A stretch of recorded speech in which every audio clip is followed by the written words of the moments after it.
Hello and welcome to my new show called What the Frick. This show is basically centered around my life, personal stories, things I've done.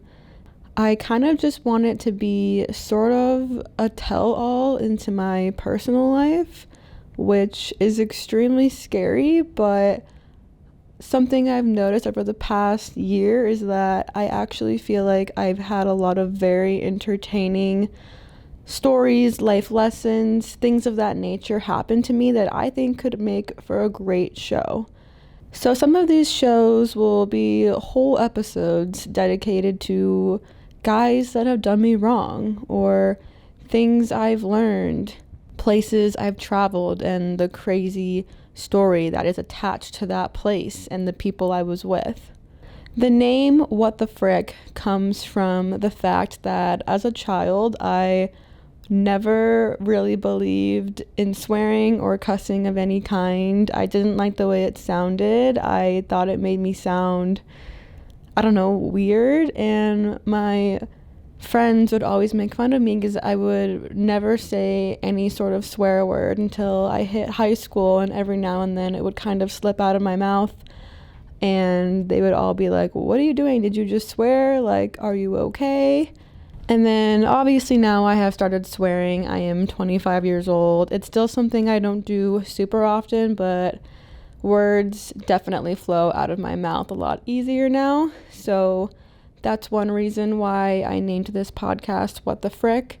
And also in every single episode that will be released, there will be some sort of moment. It will probably be more obvious in other episodes than some. Just kind of like a moment where I say to myself, what the frick? Like, did that person actually do that? Did that person I'm referring to actually think that was an okay thing to do? Or maybe it's a happy story and I'm like, how did this happen? Like, what the frick?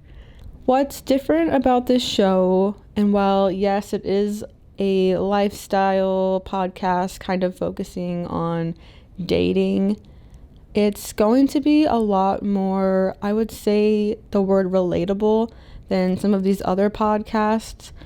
I've been an avid podcast listener for years now, and something I've noticed is that a lot of these podcasters that get big, it becomes less relatable as they're going out to these super fancy dinners, or maybe it's a girl telling a dating story and she's talking about how she was flown out by helicopter to Nobu in Malibu on the beach by a guy she met on the corner. And I'm just like, that's not everyday life. That is not relatable. And I feel like as a woman, hearing a lot of these people talk about these types of stories, it becomes almost like depressing to hear about, and you start to ask yourself like, well, why is this not happening to me? And I just want to say that it is not normal to, be meeting a guy who's going to take you on a private jet to Vegas and buy you the presidential suite at the Bellagio. Like, that's not normal. And so honestly, if that's happening to you, I am super jealous. Live your best life. But this is a podcast that is more focused on just normal everyday activities. I'll be discussing, some of my failed date attempts, guys that have really, really done me wrong and what I've learned from it. I've got some fun things coming out of me and stories with friends and just crazy stuff that we've done. So there's a lot in store, and while some of these stories are extremely entertaining, they are just, like I said, very relatable, and I think the average everyday woman will be able to see themselves in these stories. The inspiration behind this podcast actually has a very, I'd say, wholesome story. About 2 years ago, my ex-boyfriend and I decided to call it quits.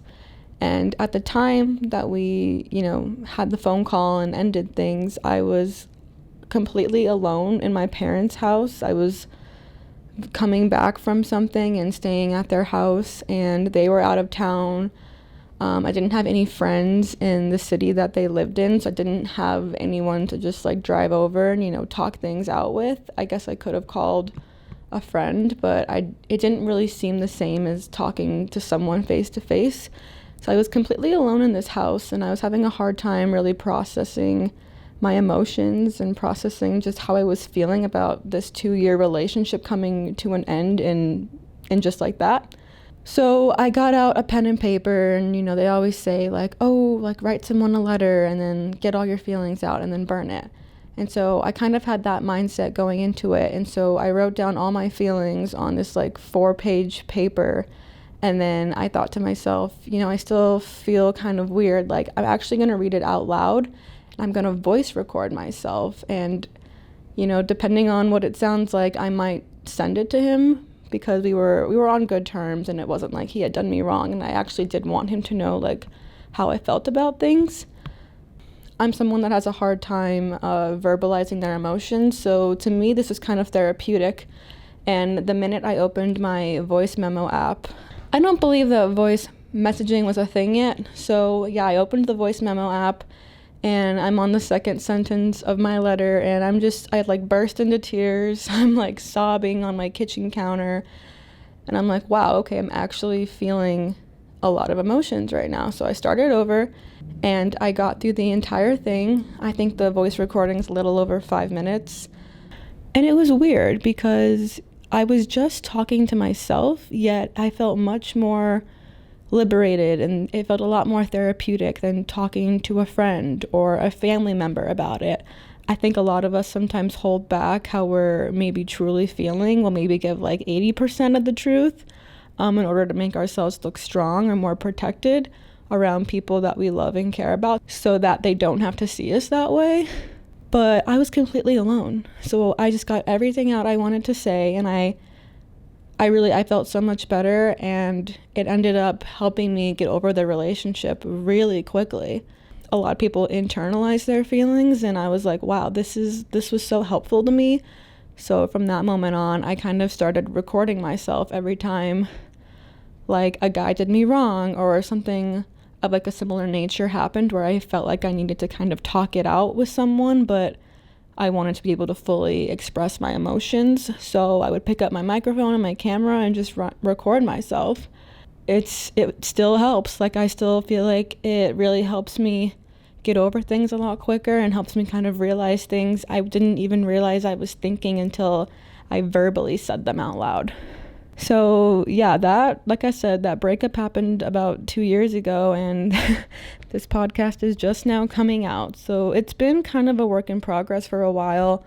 At first I didn't know if I actually wanted to do the podcast, but as I, kind of collected stories, I thought to myself, this could actually be, something real. Whether this is just an entertainment piece for someone to listen to, or whether you've had a similar situation happen, I feel like it can be helpful. It's kind of like a way of giving advice and just sharing my feelings. It's almost like reality TV, but, just through my voice. I will say I was super scared to release this. I think I've been working on it actually in a serious way for about 6 months now, and it's scary to be so vulnerable and like fully divulge your life out there to the world. And so I know that there will be people out there, probably from my high school or college, who come across this and they might just sit there and make fun of me. But honestly, like, does it really matter? No. Like, if this is gonna go out there and, entertain someone or help someone or be therapeutic for someone in any way, while it's, helping me in kind of my own form of personal therapy, why would I not do it? So whether you're listening to this at work, you're in the car, at the gym, on your daily hot girl walk, like whatever you feel like doing to listen to this type of podcast, thank you for listening, and I am excited to get started and see where this goes. This podcast will be dropping every Tuesday from here on out. I am so excited to share it with you guys. Feel free to follow along on both Instagram and TikTok at What the Frick Podcast, or feel free to follow my personal account at Shayna Goldberg. I'll see you guys next week.